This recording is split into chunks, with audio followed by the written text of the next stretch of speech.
Selamat datang di channel Simar Imam. Sembari mendengarkan tinggalkan like dan komentarnya bosku. Jangan lupa pasang headset kalian. Siapkan kopi dan camilan. Lupakan pahitnya kehidupan. Mari kita dengarkan sambil rebahan. Bab 336. Saya tidak mematuhi perintah. Saya tidak peduli dengan situasi keseluruhan. Mata Chen Feng segera menajam, dan dia berteriak dengan marah, "Sudah kubilang, ini bukan 100 tahun yang lalu, dan kerajaan naga bukanlah lagi negara di mana orang bisa dibantai dan diintimidasi. Apa salahku karena telah menyentuh negaraku dan mempermalukan rakyatku, dan memercikkan darahku dengan itu? Salahku adalah kalian orang-orang lemah yang merendahkan diri telah mempermalukan wajah negara besar kita, kerajaan naga, namun kamu berani mengatakan di sini bahwa aku tidak mematuhi perintah. Terlepas dari situasinya secara keseluruhan." Lou Yuji langsung tercekat dan berkata sambil mencibir, "Jika itu yang kamu katakan, lalu mengapa kamu tinggal di penjara Guantanamo selama 3 tahun? Semuanya harus dilakukan dalam mode, orang-orang yang Anda bunuh apakah mereka orang biasa? Seberapa besar kepasifan yang dibawa oleh pembunuhan orang-orang itu ke negara ini? Bagaimana rencana nasional tidak sesuai dengan rencana pribadi Anda? Saya terlalu malas untuk memberitahu Anda." Chen Feng menjadi sedikit tidak sabar dan bertanya, "Bagaimanapun, saya berada dalam malapetaka kali ini. Bisakah Anda membuat saya mengerti sebelum saya dijatuhi hukuman mati? Apa yang harus saya lakukan? Kamu ingin tahu?" Lou Yuji tersenyum bangga. Tidak mudah membuat Chen Feng, orang gila yang tidak takut langit atau bumi, menundukkan kepalanya. Chen Feng bertanya, "Apa kebenaran tentang insiden darah surgawi saat itu?" "Sampai saat ini, saya masih memiliki banyak hal yang belum saya pahami." Lou Yuji berkata dengan santai, "Anda adalah saksi darah surgawi insiden. Jika kalian semua saya tidak tahu apa yang terjadi, bagaimana orang lain bisa tahu? Saya hampir mati, tidak bisakah saya mengetahui sesuatu?" Nada suara Chen Feng menjadi sedikit lebih lembut. Dia yakin meskipun Lou Yuji tidak mengetahui cerita lengkap tentang insiden Tianshui, dia pasti mengetahui sesuatu tentangnya. Tampaknya merasakan sensasi kemenangan, Lou Yuji tersenyum dan berkata, "Lalu apa yang kamu bicarakan?" Chen Feng berkata, "Pertanyaan pertama adalah, siapakah orang-orang Asia Barat itu? Mengapa ada 3 korps Xing Yao teratas? Dan dikawal oleh 2 10 besar Night Fury? Pertanyaan kedua, apa sebenarnya Pulau Luoshen itu? Pertanyaan ketiga, mengapa Bai Xian muncul di Pulau Luoshen? Pertanyaan keempat, mengapa orang-orang Asia Barat itu datang ke Pulau Luoshen?" Setelah mendengar ini pertanyaan, Lou Yuji terdiam, dengan ekspresi sangat serius di wajahnya. Setiap pertanyaan yang diajukan oleh Chen Feng dapat dikatakan sangat rumit, dan merupakan rahasia di antara rahasia. Dia hanya memiliki pemahaman yang dangkal tentang banyak dari mereka. Setelah sekian lama, dia berkata, "Chen Feng, tahukah kamu? Keingintahuan bisa membunuh seseorang." Chen Feng mengangkat bahu dan berkata tanpa rasa takut, "Jangan ucapkan kata-kata yang terdengar tinggi ini. Awalnya saya akan melakukannya disiksa sampai mati olehmu. Lagi pula aku akan mati. Aku hanya ingin menjadi orang yang pengertian." Lou Yuji berkata, "Sejujurnya, aku datang ke sini hari ini hanya untuk melihat lelukonmu. Aku tidak mau mengatakan apapun kepadamu. Aku hanya ingin menonton. Kamu sangat bingung, tetapi aku sangat impulsif sehingga aku ingin memberitahu kamu jawabannya. Itu pasti sangat memuaskan. Tetapi sayangnya, apa yang kamu katakan adalah rahasia utama dari kerajaan naga, dan bahkan aku hanya tahu beberapa di antaranya. Beberapa pengetahuan yang dangkal. Meskipun saya tahu identitas orang-orang Asia Barat itu, begitu orang-orang di Yanjing tahu bahwa saya telah mengatakan ini, bahkan jika Anda mati, saya tidak akan bisa untuk bertahan hidup. Jadi, Anda tidak bisa berkata apa-apa. Namun, saya bisa memberi Anda sedikit pengingat. Keluarga Zheng memainkan peran utama dalam masalah ini." Keluarga Zheng. Mata Chen Feng langsung bersinar dengan cahaya dingin. Selama di Yanjing, dia banyak mengalami konflik dengan keluarga Zheng. Keluarga Zheng sekarang menjadi keluarga populer di seluruh kerajaan naga. Setelah berpikir sejenak, Chen Feng bertanya lagi, "Anda tidak sepenuhnya menyadari insiden darah langit, tetapi Anda adalah peserta dalam pertemuan 7 orang. Anda harus tahu tentang ini, bukan?" "Itu benar." Lou Yuji mengangguk dan berkata, "Meskipun saya memiliki status terendah di antara 7 orang itu, saya masih seorang yang berpengalaman. Kalau begitu, bisakah Anda memberitahu saya detail pertemuannya? Lagi pula, saya akan dijatuhi hukuman mati, bukan?" Maukah kamu menjadikanku hantu yang tidak penasaran? Kata Chen Feng, berpura-pura menyedihkan. Lou Yuji berkata dengan sangat riang, tidak masalah, ini tidak melibatkan rahasia apapun. Tentu saja, jika aku tidak melihat bahwa kamu akan mati, aku tidak akan memberitahumu. Dalam pikirannya, dia melanjutkan, setelah kejadian Tianshui, Anda terluka parah dan dipenjara. Kedua kekuatan itu bertengkar karena kejadian Anda.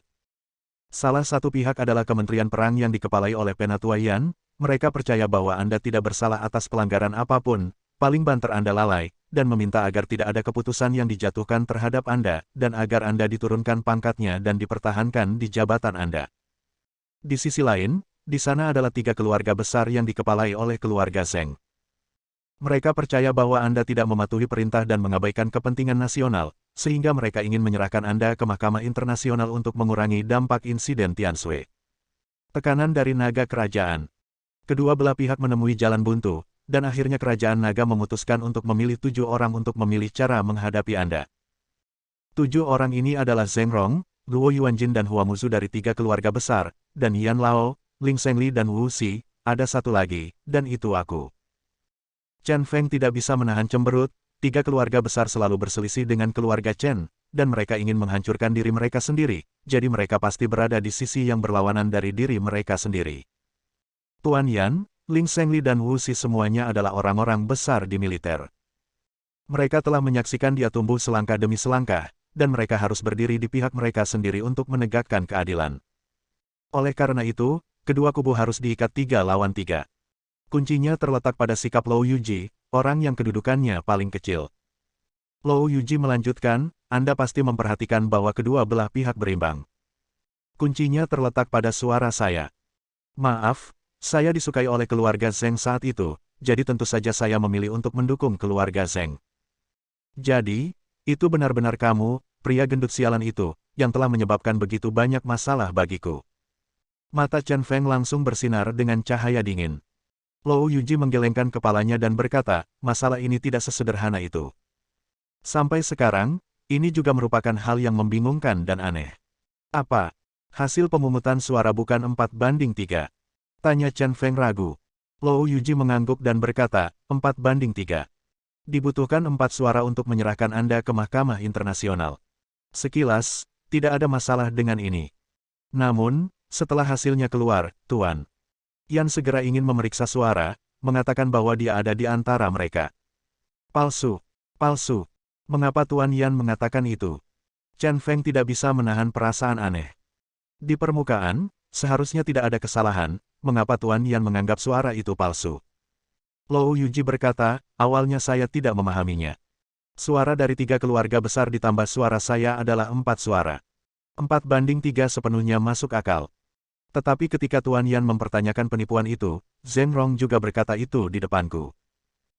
Ketika dia bertemu dengan Luo Yuanjin dan Hua Muzhou, dia mengajukan pertanyaan, mengatakan bahwa untuk berjaga-jaga, dia diam-diam telah menarik seseorang dari sisi yang berlawanan, jadi hasil pemungutan suara seharusnya 5-2. Di pada saat ini, Chen Feng tiba-tiba menyadari, saya mengerti. Tuan Yan juga melakukan hal yang sama dan diam-diam menarik salah satu dari Anda. Saya pikir dengan cara ini, saya akan memiliki 4 suara untuk mendukung saya, berharap pihakku akan menang, ada juga orang yang memberontak, dan pada akhirnya, skornya 4-3, dan aku dihukum mati. Lou Yuji mengangguk, Anda benar, itulah yang terjadi. Tuan Yan diam-diam memenangkan hati 3 keluarga besar.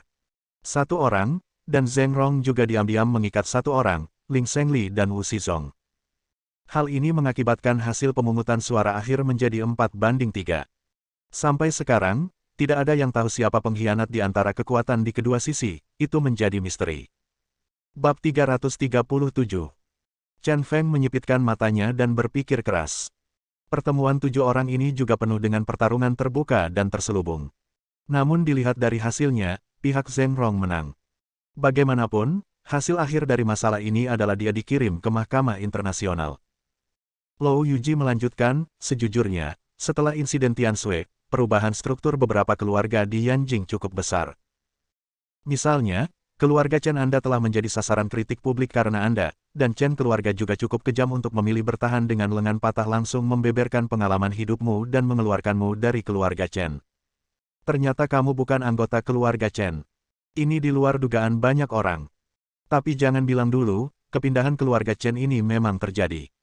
Setelah mempertahankan posisinya, Zheng Rong awalnya ingin memanfaatkan kesempatan ini untuk menghancurkan keluarga Chen. Pada akhirnya, Zheng Rong kehabisan alasan dan melihat bahwa keluarga Chen tidak takut, jadi Zheng Rong tidak punya pilihan selain membiarkannya pergi. Lou Yuji berkata tentang keluarga Chen, Chen Feng langsung mencemooh masalah ini. Sejak kakek dan kakek kedua meninggal, tempat itu sudah tidak ada lagi menjadi rumah. Jika bukan karena kehadiran adiknya, dia pasti sudah memutuskan hubungan dengan keluarga acuh tak acuh ini. Dan apa yang disebut saudara laki-lakinya membuatnya merasa mual sejak dia dan Bai Xian mengumumkan hubungan mereka. Menyipitkan matanya, Chen Feng menghela nafas dengan nada mencela diri sendiri. Pada akhirnya, hanya Tuan Yan yang membantu saya. Lou Yuji sepenuhnya menyadari hal ini dan mengangguk, sejujurnya, Tuan Yan bekerja keras untuk Anda. Saya mengutuknya. Dalam sebuah pertemuan, orang tuanya menuding dan memarahi orang-orang dari 3 keluarga besar, tetapi pada akhirnya tidak ada yang bisa diubah, jadi Tuan Yan melakukan sesuatu yang tidak terduga. Menurut kejahatan yang Anda lakukan, itu adalah hampir pasti Anda akan dijatuhi hukuman mati. Untuk memberi Anda secercah harapan, Tuan Yan menyerahkan semua kehormatan dan posisinya sebagai alat tawar-menawar untuk bertarung dengan 3 keluarga besar. Posisi Tuan Yan di seluruh kerajaan naga seperti jarum di laut. 3 keluarga besar telah memutar otak untuk menjatuhkan Tuan Yan, tetapi mereka tidak dapat berbuat apa-apa. Sekarang lebih baik. Tuan Yan secara sukarela menyerahkan segalanya, hanya untuk membantumu mendapatkan kesempatan untuk hidup.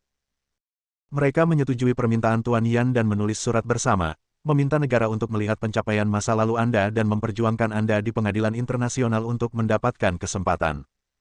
Kerajaan naga butuh banyak bantuan asing untuk membawa Anda kembali dari hukuman mati. Tentu saja, hanya hukuman seumur hidup di penjara Guantanamo yang membuat para pemimpin internasional kehilangan opini publik. Lagi pula, memasuki penjara Guantanamo sama dengan kematian. Sepertinya Tuan Yan membuat taruhan yang benar. Sungguh ajaib Anda benar-benar kembali dari penjara ini. Tuan Yan mengundurkan diri dan menjadi orang tua biasa, dan akhirnya meninggal karena sakit. Tapi kamu orang gila, karena kamu masih hidup. Kamu kembali, mengapa kamu menimbulkan masalah di mana-mana? Sekarang, kamu ada di tanganku. Aku akan membuatmu merasa lebih putus asa daripada Guantanamo. Pada akhirnya mendengar kalimat itu, wajah Lou Yuji bergetar. Kali ini saya masuk penjara hanya untuk menemukan kesenangan menghancurkan Chen Feng di bawah kaki saya. Sekarang, dia merasa sangat gembira dan bahagia. Raja prajurit yang pernah menikmati kejayaan besar di Yanjing hanya dikalahkan oleh bawahannya. Terserah dia, Lou Yuji, untuk menghilangkan karakter yang tidak bisa dihilangkan oleh 3 keluarga besar di Yanjing. Melihat Lou Yuji yang bangga, Chen Feng menyipitkan matanya dan mencibir, beberapa orang mencapai ketinggian tertentu, dan beberapa hal berkembang sampai batas tertentu. Itu bukan tanpa alasan, pasti ada alasannya. Kalimat ini sangat menceritakan. Itu sangat berarti. Apa maksudmu? Lou Yuji jelas tidak mengerti. Ini tidak menarik. Chen Feng menggelengkan kepalanya dan berkata, saya masih harus berterima kasih, kurang lebih, karena telah memberitahu saya beberapa hal rahasia. Lou Yuji mendengus dingin, sama-sama, ini perpisahan saya untukmu. Tapi meski begitu, kamu tetap mengecewakanku. Kupikir kamu akan sulit untuk dihadapi, tapi siapa tahu aku bisa membunuhmu dengan mudah. Kasus pembunuhanmu akan segera disidangkan, dan pada akhirnya kamu akan disidangkan. Aku akan membayar mahal atas kesembronoanmu. Pada saat ini, mata sipit Chen Feng tiba-tiba memancarkan cahaya yang sangat jahat dan aneh. Sudut mulutnya melengkung, dan dia tersenyum jahat, dan berkata dengan suara yang dalam, ini belum berakhir, apapun bisa terjadi. Terlalu banyak keajaiban yang terjadi padaku. Lou Yuji langsung tercengang, agak sulit dipercaya menatap Chen Feng. Senyuman hantu itu memberinya firasat yang sangat tidak menyenangkan. Tiba-tiba dia berdiri dan mendengus dingin, kalau begitu, kita tunggu dan lihat saja. Setelah itu, dia buru-buru meninggalkan penjara. Dia baru saja keluar dari penjara dan mengabaikan Li Tongzu yang datang menyambutnya. Dia sibuk menelepon Tuan Qi. Setelah panggilan tersambung, dia hampir meraung, tidak peduli cara apa yang digunakan untuk mempercepat proses persidangan Chen Feng, saya ingin dia segera mati. Bai Xian berdiri di depan jendela dari lantai ke langit-langit, melihat-lihat pemandangan malam yang indah dari Qinxi, dia berpikir, tapi hal itu berhenti pada titik tertentu 3 tahun lalu. Crazy Chen memegang pisau putih di tangannya dan berlumuran darah, seperti iblis yang keluar dari neraka. Ada mayat tergeletak di tanah. Pulau yang semula indah berubah menjadi api penyucian di bumi. Mata Chen Feng yang merah darah dan dingin menjadi gambaran yang paling tak terlupakan baginya selama tahun-tahun ini. Ini adalah W Hotel yang terkenal di Qinxi, di kamar presidensial di lantai paling atas. Belum lama ini, dia menelepon Lou Yue menggunakan nomor telepon yang diberikan Ruan Qingqiu padanya. Pria ini menyetujui permintaan untuk bertemu tanpa ragu-ragu. Ketiga wanita konyol ini, kamu baru saja jatuh ke dalamnya dan tidak bisa melepaskan diri. Dia memegang segelas anggur merah dengan ekspresi rumit. Sejujurnya, dia iri pada ketiga wanita ini karena begitu putus asa membantu Chen Feng. Dulu, saya juga terlihat seperti ini. Itu adalah proses yang sangat membahagiakan, sebuah proses yang bukan lagi miliknya. Takdir selalu berubah-ubah dan lebih suka mempermainkan orang. Dia dan Chen Feng, pasangan sempurna, akhirnya menjadi orang asing yang paling akrab. Saat itu, seorang wanita berambut merah muncul dari balik pintu, mengenakan jaket kulit ketat yang menonjolkan sosok langsing dan anggunnya. Dia berkata kepada Bai Xian dengan sangat hormat, "Xian, Lou Yue akan datang. Seperti yang kamu duga, ada seorang guru yang sangat kuat." Mengikuti dia, dengan laki-laki dari wanita itu Ruan Qingqiu, mungkin sulit untuk menangkap Lou Yue. Bai Xian mengayunkan gelas anggurnya, matanya tiba-tiba menjadi lebih tajam, dan dia berkata dengan lembut, "Hong Sui, sebentar lagi, kamu akan bertindak sesuai dengan situasinya, dan kamu harus melindungi keselamatan Ruan Qingqiu. Satu hal lagi, bunuh Lou Yue, jika kamu berani macam-macam dengan Chen Feng, orang itu pantas mati." Di dunia ini, dia tidak akan melepaskan siapapun yang berani mengancam nyawa Chen Feng. Dimengerti. Hong Sui mengangguk dan menghilang ke dalam ruangan. Bab 338. Tepat di sebelah kamar Bai Xian, Ruan Qingqiu juga menyewa kamar mewah. Sebelumnya, tempat pertemuan yang Bai Xian katakan kepada Lou Yue melalui telepon adalah kamar suite yang telah dipesan oleh Ruan Qingqiu. Disinilah tempat di mana Ruan Qingqiu menyergap Lou Yue. Di setiap sudut ruangan, ada 12 pria bersenjata yang mengintai, masing-masing dari mereka adalah elit Liga Qin. Tidak hanya itu, ada juga 2 kekuatan tempur tingkat tinggi di bagian bawah Liga Qin. 2 dari 4 orang suci agung Liga Qin juga berpartisipasi dalam penyergapan. Menurut pendapat Ruan Qingqiu, barisan seperti itu sudah kedap air. Itu lebih dari cukup untuk menangkap Lou Yue, seorang pesolek yang tak berdaya. Ruan Qingqiu masih mengenakan congsam berwarna merah, anggun dan seksi. Berdiri di sampingnya adalah seorang wanita cantik berseragam bernama Xiaoqi. Identitasnya juga merupakan pembunuh Qin Meng, tetapi saat ini, dia berpura-pura menjadi asisten Bai Xian. Ding dong. Saat ini, bel pintu berbunyi. Ruan Qingqiu mengedipkan mata pada Xiaoqi, berjalan ke kamar mandi dan menyalakan pancuran di dalam. Xiaoqi berjalan ke pintu dan membukanya, dengan sengaja memegang naskah keanggunan dinasti Tang di tangannya. "Halo, cantik, siapa kamu?" Lou Yue, mengenakan kemeja putih dan sepatu kulit berkilau, berdiri di depan pintu dengan percaya diri dan berpose tampan. Ketika dia melihat Xiaoqi, dia tidak bisa menahan diri untuk tidak tertegun sejenak, bahkan lebih kecewa, dan dengan cepat berdiri tegak. Xiaoqi menutup mulutnya dan tersenyum, lalu berkata, "Saya asisten pribadi Nona Bai Xian. Saya membantunya mengoreksi naskah hari ini. Dia sedang mandi sekarang. Dia sudah memberitahu saya bahwa jika Tuan Lou Yue datang, tolong biarkan aku masuk." "Duduk." Lou Yue langsung gembira dan mengeluarkan buket besar mawar dari belakang dengan tangan kirinya. Menunjuk dirinya sendiri dengan tangan kanannya, dia berkata kepada Xiaoqi, "Saya Lou Yue." "Tuan Lou, silakan masuk." Xiaoqi menutup mulutnya dan tersenyum lagi. Setelah melihat naskah di pelukan Xiaoqi, Lou Yue tidak lagi ragu dan langsung masuk ke kamar. Namun Xiaoqi meninggalkan ruangan dan mengunci pintu. Wow, adegan ini sangat mengasyikkan. Lou Yue mendengarkan suara air menetes di kamar mandi, dan seluruh tubuhnya dipenuhi kegembiraan, dan dengan hati-hati berjalan ke kamar mandi. Pintu kamar mandi tidak tertutup, jadi dia mendorongnya hingga terbuka dengan lembut. Dia melihat sosok yang sangat anggun berputar samar di atas kaca yang bergesekan, yang membuatnya gila. "Bai, aku di sini." Dengan kesempatan yang bagus, sifat kebinatangan Lou Yue keluar dan dia tidak peduli tentang hal lain. Dia segera kehilangan akal dan melangkah maju untuk membuka pintu kaca. "Kenapa kamu?" Setelah pintu terbuka, Lou Yue terkejut. Dia tidak melihat Bai Xian, tapi dia melihat Ruan Qingqiu berdiri di bak mandi, memegang pistol di tangannya dan membidiknya. Ruan Qingqiu mematikan pemanas kamar mandi dengan satu tangan dan berkata dengan lembut, "Tuan Lou, maaf, agak mendadak bertemu seperti ini." Meskipun wanita di depannya juga sangat menggoda, otak Lou Yue itu masih pusing. Dia tidak peduli orang lain memegang pistol dan segera melarikan diri. Dia baru saja mengambil 2 langkah dan belum meninggalkan kamar mandi ketika 7 atau 8 pria berpakaian hitam keluar dan memblokir pintu kamar mandi. Setiap orang sangat kejam dan membawa senjata di tangannya. Wajah Lou Yue bergetar, dan dia mengutuk dengan marah, "Bai Xian, wanita jalang ini, berani menipuku, cepat atau lambat aku akan menemukan cara untuk membunuhnya."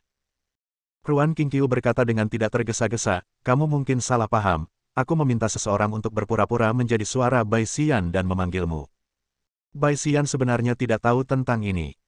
Alasan mengapa dia mengatakan ini adalah karena dia masih ingin menghapus Bai Xian dari masalah ini. Dia berjanji tidak akan melibatkan Bai Xian nanti. Kemarahan Lou Yue mereda dan dia mengancam Ruan Qingqiu, "Apakah kamu tahu siapa aku? Begitu kamu tahu identitasku, kamu akan mengerti betapa bodohnya hal yang telah kamu lakukan."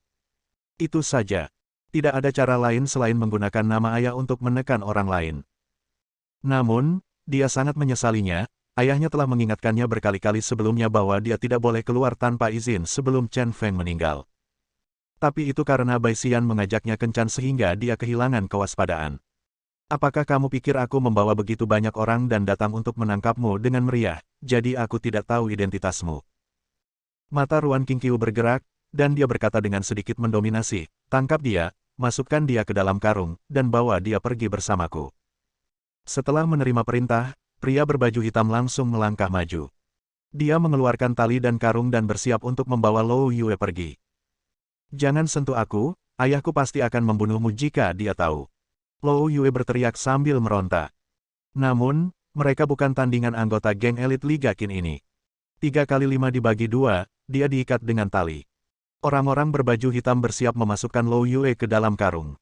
Tiba-tiba, suara Mandarin Wei hampa terdengar dari dalam ruangan. "Sungguh, tidak adil jika sekelompok orang menindas satu orang." Anak buah Ruan Qingqiu dan Qin Meng semuanya terkejut. Melihat lebih dekat, saya melihat 2 orang berdiri di dalam ruangan. Seorang pria misterius mengenakan sorban, topeng, dan seragam ninja, dengan mata kiri berwarna merah. Ada juga seorang pria yang memakai topi dan topeng, memperlihatkan sepasang mata sipit. Keduanya memancarkan aura misterius dan kuat. Ekspresi Ruan Qingqiu sedikit berubah. Ninja negara Wei mengerikan ini adalah orang yang terakhir kali menculik Liu Jingbai dari rumah Zhang Xinyan.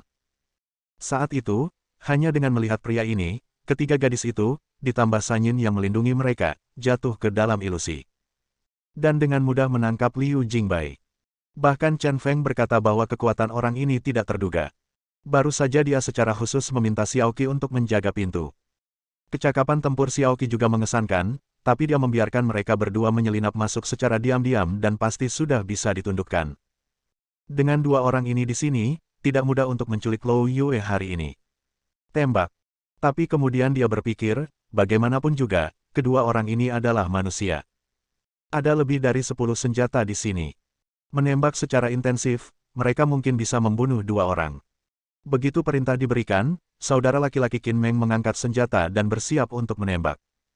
Namun saat ini, kejadian aneh terjadi. Sungguh, ada banyak sekali senjata. Kirigaku Zaizu, yang pada awalnya masih terlihat putus asa, tiba-tiba mengedipkan mata merahnya. Semua pria bersenjata, termasuk Ruan Qingqiu, langsung pusing. Tiba-tiba ia merasa benda yang dipegangnya licin. Ketika ia menunduk, ternyata pistol yang dipegangnya telah berubah menjadi ular berbisa. Ular berbisa itu ganas dan mendesis serta mengeluarkan pesan. Semua pria bersenjata secara naluriah menjatuhkan pistol mereka ke tanah. "Aku akan menyelamatkan orang, kamu tangani orang-orang bersenjata ini." Si bisu tiba-tiba berkata, memegang senjata misterius dan tongkat pendek, dan membunuh langsung melalui kerumunan. Ular. Lou Yue masih dalam ilusi dan langsung dibawa oleh si bisu. Setelah beberapa saat, dia kembali ke kamar lagi. "Sungguh, kenapa kamu memintaku untuk menjatuhkan orang-orang bersenjata ini? Aku tidak suka orang lain memerintahkanku." Kata-kata si bisu itu diterjemahkan di earphone. Meski dia sangat enggan, Kirigaku Zaizu tetap mengeluarkan kunainya dan menyerbu ke dalam. Kerumunan dengan tubuhnya melayang di dalam. Dia menyerang dengan sangat cepat namun sangat kejam. Dalam sekejap, kunai tersebut menebas pergelangan tangan semua pria berbaju hitam. Saat ini, tangan mereka cacat dan mereka sama sekali tidak dapat memegang senjata. Wanita muda cantik ini, permainannya sudah berakhir. Setelah membersihkan Genkin Meng, kunai tersembunyi Kirigaku Zaizu ditempatkan tepat di leher Ruan Qingqiu. Bab 339. Baru setelah Kirigaku Zaizu memasang kunai di lehernya, Ruan Qingqiu kembali ke dunia nyata dari halusinasinya. Pistol di tangannya telah diambil. Dan ketika dia melihat ketujuh atau 8 pasukan elitnya telah kehilangan efektivitas tempur mereka dalam hitungan detik, dia benar-benar tercengang. Saya awalnya tahu bahwa kekuatan kedua orang ini sangat tidak normal, tetapi saya tidak menyangka mereka begitu abnormal, sungguh tidak dapat dipercaya. Si bisu menurunkan Lou Yue dari bahunya, dan dengan lambaian tangannya, tali yang mengikat Lou Yue putus. Dasar jalang busuk, kamu berani menculikku, kamu hanya meminta kematianmu sendiri. Lou Yue merasa berani dan menjadi sombong dalam sekejap. Dan dia juga mengerti bahwa ayahnya pasti tahu bahwa sekelompok orang ini akan menyerangnya, dan dengan sengaja menggunakan trik untuk membiarkan si bisu dan Kirigaku Zaizu mengikutinya ke Hotel Wei. Terkadang saya benar-benar harus mengagumi ayahnya, dia selalu sangat bijaksana. Ruan Qingqiu tenang dan mencibir, saya memang ceroboh. Lou Yuji benar-benar seekor rubah tua. Anda hanya bisa beruntung karena Anda memiliki ayah yang baik. Dia hampir yakin bahwa Lou Yuji pasti telah mengetahui rencana mereka. Lou Yue, pria ini, tidak memiliki IQ sama sekali. Lou Yue tidak peduli dengan kata-kata Ruan Qingqiu, tapi menatap lurus ke arah Ruan Qingqiu dengan matanya. Semakin aku memandangnya, hatiku semakin gatal, wanita ini begitu memikat. Dia memutar matanya sedikit dan tiba-tiba tersenyum jahat, Tuan Kirigaku Zaizu, Anda mengikat wanita ini dan melemparkannya ke kamar. Jika Anda berani menculik saya ingin bermain dengannya untuk menebus luka saya. Kirigaku Zaizu membenturkan kepalanya dan berkata tanpa daya, sungguh, bagaimana kamu bisa membiarkan aku melakukan hal seperti itu? Aku benar-benar ingin kembali ke negara Wei. Meskipun dia mengatakan ini, tangannya tidak diam. Dia tahu cara apa yang harus digunakan, tapi langsung mengikat tangan Ruan Qingqiu ke belakang punggungnya dengan tali logam yang sangat tipis. Ruan Qingqiu sedikit meronta, tapi lengannya sakit. Baru kemudian saya menyadari bahwa tali logam ini dibuat khusus. Semakin saya meronta, semakin kencang, dan cengkeraman di kulit saya sangat menyakitkan. Lou Yue mengambil pistol dari tanah, melangkah maju, meraih lengan Ruan Qingqiu, dan menariknya keluar. Ruan Qingqiu tidak berani melawan, semakin dia meronta, lengannya semakin sakit. Dia hanya bisa membiarkan Lou Yue menariknya ke kamar tidur. Chen gila ini sangat menyebalkan. Kenapa ada begitu banyak wanita cantik di sekelilingnya? Setelah menutup pintu, Lou Yue mendorong Ruan Qingqiu ke tempat tidur empuk, membuka kancing kemejanya, dan berkata sambil tersenyum, sebelum ini, aku mendengar bahwa keluarga situ membesarkan seorang wanita yang sangat baik. Ketika saya melihatnya hari ini, apalagi dikatakan, dia benar-benar mengasyikkan. Wanita seperti Anda dilahirkan untuk merayu pria. Tubuhnya telah mencapai batasnya dan dia merasa sangat haus, sebuah dorongan, langsung ditekan ke depan. Begitu dia menekannya, Lou Yue sangat gembira wanita ini selembut ikan, sangat nyaman. Bahkan ada aroma anggun dan menggugah jiwa yang mengalir ke hidungnya satu demi satu. Hal itu membuat darahnya semakin mendidih. Aku memang menyebalkan sebelumnya, dan aku juga merasa kotor. Tapi sejak pria ini mengenaliku, aku bukan lagi perempuan jalang.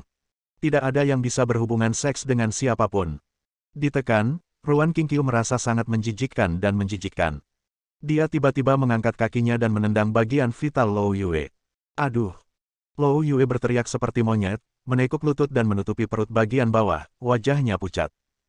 Dasar jalang, kamu benar-benar jalang yang bau. Sesaat setelah merasa lega, wajah Lou Yue berubah sangat muram dan dia mengangkat senjatanya. Tapi sebelum dia bisa menembak, sesosok hantu bergegas mendekat. Dia tidak bereaksi sama sekali, dan pistol di tangannya menghilang. Ini. Ketika dia tertegun, dia melihat seorang pria bertopeng berdiri di samping tempat tidur, membantu Ruan Qingqiu berdiri. Orang yang datang tidak lain adalah pengawal Ruan Qingqiu, Su Yin. Apa ini? Aku tidak bisa melepaskannya. Su Yin berjuang di belakang Ruan Qingqiu untuk waktu yang lama, tapi dia tidak bisa membuka tali logam yang disembunyikan oleh Kirigaku Zaizu. Saya ingin menggunakan pistol, tetapi saya takut melukai Ruan Qingqiu. Untuk sesaat, saya bingung. Kemarilah, Tuan Kirigaku Zaizu, Tuan Bisu, datang dan selamatkan aku. Lou Yue tercengang dengan kemunculan Kirigaku Zaizu. Dia secara naluriah berlari keluar dan berteriak keras. Tapi begitu dia mengambil 2 langkah, Suyin bergegas ke arahnya dengan kecepatan yang sangat cepat dan menghentikannya. Suyin langsung mengarahkan pistolnya ke Lou Yue dan berkata dalam bahasa Inggris, hampir tidak mungkin untuk lepas dari telapak tanganku. Apakah menurutmu namaku Suyin itu palsu? Pada saat yang sama, Bisu dan Kirigaku Zaizu bergegas masuk ke kamar. Melihat pemandangan ini, Kirigaku Zaizu berkata tanpa daya, sungguh, kenapa masih ada orang yang bersembunyi di dalam rumah? Merepotkan sekali. Melihat Kirigaku Zaizu, tanpa sadar Suyin menundukkan kepalanya. Chen Feng mengatakan sebelumnya bahwa ilusi yang disembunyikan oleh Kirigaku Zaizu sebenarnya adalah efek gabungan dari mata merah dan racun halusinogen. Selama Anda tidak menatap mata orang lain, Anda tidak akan tertipu. Kali ini, ninja negara W ini tidak boleh mengambil wanita majikannya lagi. Aku akan menyelamatkan orang, dan sisanya kuserahkan padamu. Si bisu berkata tiba-tiba, dengan sangat dingin. Sungguh, oke. Kirigaku Zaizu mengangguk dan berkata ringan. Melihat tampang tenang kedua orang tersebut, Suyin langsung panik. Dia mengangkat senjatanya dan melepaskan satu tembakan ke Kirigaku Zaizu. Sungguh, kenapa kamu yang memukulku, bukan dia? Kirigaku Zaizu sangat tidak puas dengan tembakannya, dia melayang dalam keadaan linglung dan menghindari peluru. Dengan bunyi, bang, peluru menghantam dinding, meninggalkan lubang. Golden Blind. Segera setelah itu, dia tiba-tiba memegang pecahan logam di telapak tangan kanannya. Tiba-tiba, cahaya yang sangat menyilaukan keluar, langsung menembus mata Suyin, membuatnya sama sekali tidak terlihat. Bukan hanya dia, Ruan Qingqiu dan Lou Yue juga kehilangan penglihatannya dalam sekejap. Di saat yang sama, si bisu tiba-tiba keluar dengan sangat cepat, menjatuhkan pistol dari tangan Suyin, dan menendang lawannya menjauh. Dan dia, sambil menggendong Lou Yue, kembali ke sisi Kirigaku Zaizu. Sekarang giliranku. Tubuh Kirigaku Zaizu yang tidak menentu mendatanginya seperti hantu. Satu tangan langsung mencengkeram leher Suyin. Dia bergumam pada dirinya sendiri, saya ingat orang itu, dia suka melakukan ini pada musuh-musuhnya. Oh, dan lempar dia ke bawah. Saya ingin mencobanya juga. Dia mencekik Suyin dan datang ke jendela. Segera setelah saya membuka jendela, angin gelap dari lantai atas bertiup kencang. Pita di sorban Kirigaku Zaizu terkoyak karena pukulan itu. Suyin belum pulih dari kebutaannya, dan matanya hanya bisa membuka sedikit. Namun dia merasakan angin sejuk dan tahu bahaya akan datang, jadi dia segera melingkarkan kakinya di sekitar Kirigaku Zaizu untuk bersembunyi. Apakah menurutmu Suyin kita sangat rentan? Dia berteriak dingin, dan pembuluh darah di tubuhnya menonjol. Entah cara apa yang dia gunakan untuk melepaskan diri dari tangan Kirigaku Zaizu. Sungguh, apa yang akan kamu lakukan? Kirigaku Zaizu memiliki ekspresi putus asa di wajahnya. Baru saja dia merasa seperti terjebak di sebuah danau, yang sangat licin, dan dia bisa melepaskan diri. Tampaknya bukan hanya White Despair yang mengerikan, tapi anak buahnya juga mengerikan. Di saat yang sama, mata Suyin kabur dan dia sudah bisa melihat beberapa gambar dengan jelas. Segera dia berbalik dan melompat keluar jendela, membawa tubuh Kirigaku Zaizu bersamanya. Ini adalah hotel tertinggi di Qinzi, dengan ketinggian 51 lantai. Jika jatuh, akan berubah menjadi bubur. Bab 340. Mata Ruan Qingqiu mendapatkan kembali penglihatannya. Namun, pemandangan samar-samar bersiul di depannya membuat matanya sedikit terhenti dan ekspresinya menegang. Dia melihat Suyin memeluk Kirigaku Zaizu dan terbang keluar jendela. Jantungku tiba-tiba menegang, sedikit tercekik. Suyin hampir melindunginya dengan cara mati bersama. Orang asing yang baru beberapa kali saya temui ini sebenarnya menggunakan hidupnya untuk menafsirkan apa itu kesetiaan dan perlindungan. Untuk melindungiku. Apakah itu layak? Dia bertanya pada dirinya sendiri, tetapi tidak mendapatkan jawaban. Saya hanya merasa sangat bersalah karena seseorang begitu peduli dengan tubuh yang pernah saya benci. Di saat yang sama, Lou Yue, yang sedang menggosok matanya, juga memulihkan penglihatannya. Reaksi pertamanya, selain terkejut karena Kirigaku Zaizu jatuh dari jendela, lebih merupakan rasa kesal terhadap Ruan Qingqiu. Bisu, bunuh wanita jalang ini. Apa yang baru saja dilakukannya telah menghilangkan hasrat kotornya. Sekarang aku hanya ingin Ruan Qingqiu mati untuk melampiaskan amarahnya. Orang bisu itu sangat kejam, dia mengeluarkan pistol langsung dari tangannya dan memasukkannya ke tangan Lou Yue. Dia berkata dengan suara yang dalam, aku hanya melindungimu, tapi aku tidak membunuh siapapun. Jika kamu ingin membunuh seseorang, bunuhlah sendiri. Lou Yue tertegun sejenak, tapi dia tidak menyangka si bisu akan melemparkan pertanyaan itu kembali padanya. Meski dikatakan mendominasi karena kekuatan orang tua, tangannya jarang berlumuran darah. Satu-satunya saat dia membunuh seseorang dengan darah adalah ketika dia mengetahui bahwa istri selebritasnya telah mengkhianatinya, dan dia secara tidak sengaja memukulinya sampai mati. Tentu saja, ayahnya sudah mengurus masalah itu, tetapi hal itu juga menimbulkan bayangan psikologis yang besar pada dirinya. Dia adalah orang yang pengecut, dan sangat sulit baginya untuk membunuh orang. Ekspresi Lou Yue yang gemetar membuat Ruan Qingqiu mencibir. Dia mengejek, tentu saja, dia bukan laki-laki. Kalimat ini langsung merangsang Lou Yue. Dia memikirkan istrinya yang sudah meninggal, yang mengatakan hal yang sama saat itu. Kalimat ini merupakan penghinaan terbesar bagi seorang pria. Akan kutunjukkan padamu kalau aku laki-laki. Segera, ekspresinya berubah drastis dan menjadi galak. Dia mengangkat senjatanya dan menembak dada Ruan Qingqiu. Dengan suara, bang, dada Ruan Qingqiu menjadi merah. Dan keindahan Chongsam merah yang terjalin satu sama lain agak pedih. Dan Ruan Qingqiu, kecantikan tiada taraf, juga menutup matanya.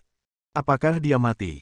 Tangan Lou Yue yang memegang pistolnya bergetar, dan dia bertanya pada si bisu dengan gemetar. Si bisu tetap bersikap dingin dan hanya mengangguk. Dasar jalang, kamu tahu sekarang, aku orang yang jujur. Lou Yue menghela nafas lega, dan tiba-tiba merasa seluruh tubuhnya sangat rileks. Ternyata membunuh seseorang secara aktif sangatlah menyegarkan. Nak, kamu sudah mati. Kamu membunuh bos kami, dan kami akan membunuhmu untuk membalaskan dendamnya. Tiba-tiba, 6 orang keluar dari pintu. 2 di antaranya sudah cukup tua dan sangat mengesankan. Kedua orang ini adalah 2 dari 5 orang suci agung Liga Qin, Tuan Xuan dan Tuan Huang. Mereka adalah master yang diundang oleh Ruan Qingqiu ke Liga Qin dengan harga tinggi. Lou Yue terkejut, tangannya gemetar, senjatanya jatuh ke tanah, dan dia bersembunyi tepat di balik si bisu. Bunuh dia, kamu harus melewati levelku. Cahaya dingin tiba-tiba muncul di mata si bisu itu. Tubuhnya seperti seekor citah, tiba-tiba melesat keluar. Keempat pria bersenjata itu terkejut dan segera mengangkat senjatanya dan menembak. Tapi kecepatan si bisu itu terlalu cepat, dia mengelak ke kiri dan ke kanan dan mendekati Tuan Xuan dan Tuan Huang. Elder Xuan dan Elder Huang sama-sama terkejut dan menarik diri untuk melawan. Mereka tidak menyangka pemuda ini memiliki kekuatan yang luar biasa. Mereka bertiga dengan cepat bertarung bersama, tinju dan tendangan saling terkait, dan untuk sementara sulit untuk menentukan pemenangnya. Karena terjerat, keempat pria bersenjata itu tidak sempat menembak. Salah satu mata mereka berbinar dan dia menunjuk ke arah Lou Yue dan berkata, ayo kita tangkap dia. Tuan Bisu, selamatkan aku. Melihat keempat pria bersenjata yang mengancam, Lou Yue ketakutan. Saat Anda tidak berdaya, Anda hanya bisa menangis. Setelah mendengar panggilan bantuan, Bisu mengusir Xuan dan Huang. Dia melompat ke samping dan bergegas menuju keempat pria bersenjata itu. Keempat pria bersenjata itu terkejut, berbalik, dan menembak ke arah si bisu. Namun, si bisu sudah dekat, menunjukkan aura yang sangat kuat. Dengan 4 pukulan, keempat pria bersenjata itu terjatuh ke tanah. Tetapi pada saat yang sama, bisu melihat satu hal dan kehilangan pandangan yang lain. Diam. Takut pada si bisu, Tuan Xuan mengambil kesempatan itu untuk menangkap Lou Yue. Dia pikir pihak lain sedang berjuang dan membuat keributan, jadi dia menamparkan Lou Yue dan menjatuhkannya. Jika kamu berani bergerak lebih jauh, aku akan segera membunuh orang ini. Dia berteriak dingin kepada si bisu sambil menggendong Lou Yue seperti seekor ayam kecil. Pria bisu itu masih berdarah dingin. Dia benar-benar mengabaikan Lou Yue dan menyerang Tuan Xuan dengan tinjunya dengan cara yang mendominasi. Tuan Xuan terkejut, dia tidak menyangka orang ini sama sekali tidak peduli dengan para sandera. Untuk sesaat, dia kehilangan arah dan sedikit panik. Sambil ragu-ragu, pukulan lawan datang, dan dia hanya bisa menahannya dengan telapak tangannya. Ah! Saat tinju dan telapak tangan bertemu, ekspresi Tuan Xuan segera berubah. Dia melangkah mundur, dan seluruh lengannya tampak tidak sejajar dalam sekejap. Benar saja, dia menurunkan seluruh lengan kanannya dan mengabaikan Lou Yue, lalu melemparkan Lou Yue ke samping. Xuan Lao. Huang Lao melihat bahwa Xuan Lao dikalahkan dan memukul si bisu dengan sepasang tinju belalang. Namun, bahkan setelah 3 langkah, dia dikalahkan. Dan dia dipukul dengan keras di bagian perut. Namun, si bisu masih berdiri tegap di sana, sangat mendominasi. Tuan Huang membantu Tuan Xuan dan segera meninggalkan ruangan. Tapi anehnya si bisu itu sama sekali tidak berniat mengejar mereka. Sebaliknya, dia melihat ke bawah dan melihat dua pria bersenjata pingsan dan dua lainnya meratap di tanah. Dan dia langsung melumpuhkan dua pria bersenjata yang meratap itu. Keluar. Setelah melakukan ini, si bisu tiba-tiba berteriak di ruangan kosong. Saya melihat seorang wanita berambut merah dengan pakaian kulit masuk dari pintu. Dia sangat seksi, itu adalah Hong Sui. Setelah melihat si bisu, mata Hong Sui bergetar dan dia berseru dengan penuh kasih sayang. Saudara Lang. Si bisu itu mengangguk dengan santai, lalu mengangkat Lou Yue dan berjalan keluar. Tepat ketika dia melewati Hong Sui tiba-tiba berbalik dan berteriak dengan mendesak, Saudara Lang, kita sudah bertahun-tahun tidak bertemu, tidak bisakah kita bicara? Si bisu berhenti, kemudian dan berkata dengan dingin, kita dilahirkan bersama. Ketika kita turun, kita ditakdirkan untuk memiliki nasib yang berbeda. Nasib kita melibatkan masa depan keluarga. Katakan pada Bai Xian untuk membiarkan dia mengurus dirinya sendiri. Begitu dia selesai berbicara, dia meninggalkan ruangan. Alang. Bai Xian sedang berdiri di ruang tamu pada waktu yang tidak diketahui. Mata Bai Xian jauh, menatap pria dingin dengan mata sipit ini dengan penuh kasih sayang. Jangan panggil aku hanya memberitahumu satu hal. Jika sesuatu terjadi pada Chen Feng, aku pasti akan membunuhmu dengan tanganku sendiri. Setelah mengatakan ini, dia membawa Lou Yue dan meninggalkan suite. Bai Xian mengangkat kepalanya dan menutup matanya dengan ekspresi menyakitkan. Berapa lama waktu yang dibutuhkan untuk menempuh jalan yang penuh duri sampai akhir? Xian, jangan sedih. Kakak Lang akan memahami niat baikmu suatu hari nanti. Melihat Bai Xian begitu sedih, Hong Sui tidak tahan dan merasakan hal yang sama. Bertahun-tahun yang lalu, mereka bertiga adalah teman baik. Bersambung. Nantikan bab selanjutnya bosku.